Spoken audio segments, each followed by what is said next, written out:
The Bible has been banned in Utah. This is a half-step measure. Some people are going to agree, some people are going to disagree. Now, if you're going to ban the Bible, then you should also be banning the Book of Mormon as well as the Torah and the Quran. But at least this is one step. Now, although some people are going to take this and look at it from the political standpoint that it is the Republicans in Utah who have gotten the Bible banned and not the other books, and they're going to look at as far as the just it's Republicans against Democrats and Republicans are all evil and so on and so on and so forth. I could care less about your politics of Republicans and Democrats. But isn't it an interesting note that Utah, from primary schools, meaning elementary and middle school, they have banned the Bible for its vulgarity and its violence.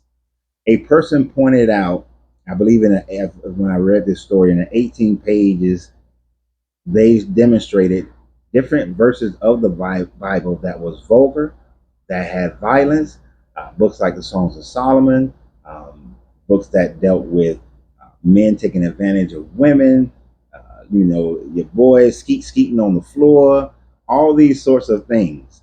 Man meeting with Rebecca, getting pregnant, all these things, stoning people, killing people, genocides, all these things are being banned because they don't think that elementary and junior high students should be reading books that deal in this level of vulgarity and violence. So let me ask you a question to all my Christians out there. Why do you expose your children to these types of books, to these types of imagery? Isn't it enough that they can barely watch TVs or animated movies? Do you know that when my children were growing up, they were not allowed to watch Shrek, especially Shrek 2? The first time watching Shrek 2, I thought, oh, it was going to be great. We're going to see Shrek. We're sitting in the movie theater. The ugly stepsister was a man. Pinocchio had on women's drawers. I literally had to tell my wife at the time, their mom, let's go. And the kids, we got up and we left. Other parents looked at us like we were strange. It's because I was not going to subject my children to something like that at such a young age.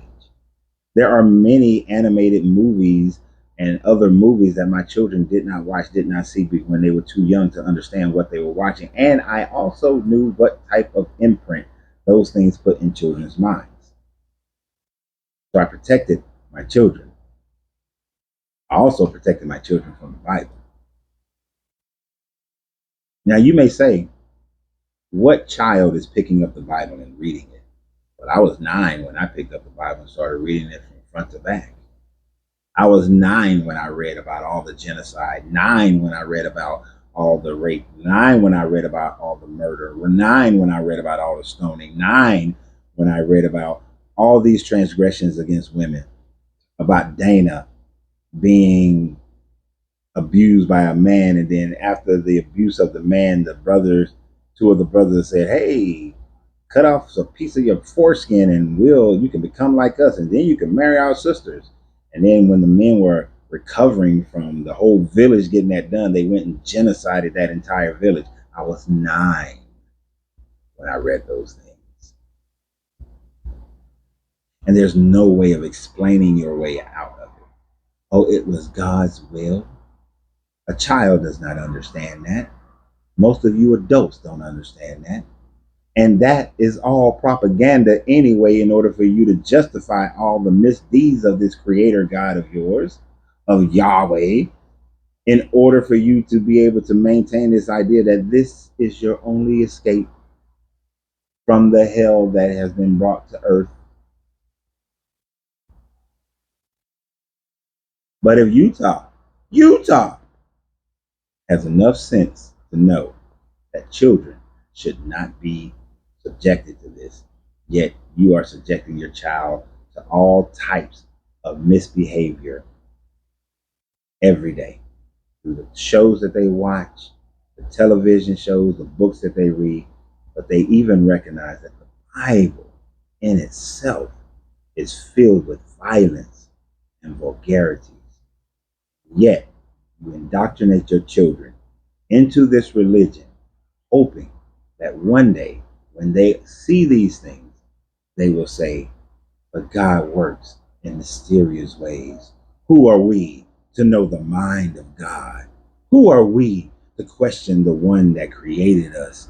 We are merely scum on the bottom of his feet and do not have the wherewithal or respect or the ability to question this almighty God. Well, I do. I'm more moral than this God. Therefore, my children, they didn't read this book when they was growing up. They weren't indoctrinated into this book when they were growing up. I taught them to think freely. And when they were of age, to read everything, talk about everything, research everything, use critical thinking in order to decide what is their path in order for them to raise their consciousness. And at least Utah realizes that the Bible is not a book for children to read. Not even your children's Bibles are worthy to be read by children. It is still filled with things like, oh, we're going to massacre Abraham. Abraham's going to kill his child. Oh, but he had a ram in the bush. Okay, let's kill the animal instead so that we can have vindication from this deity.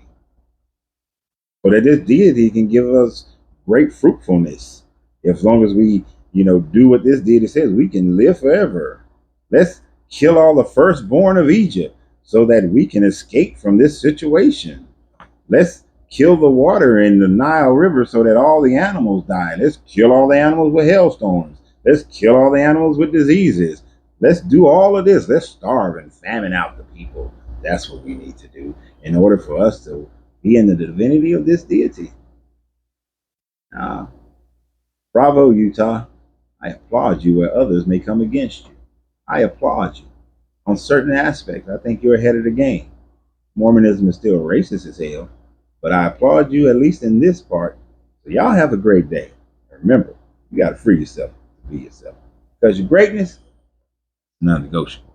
The journey, good vibration.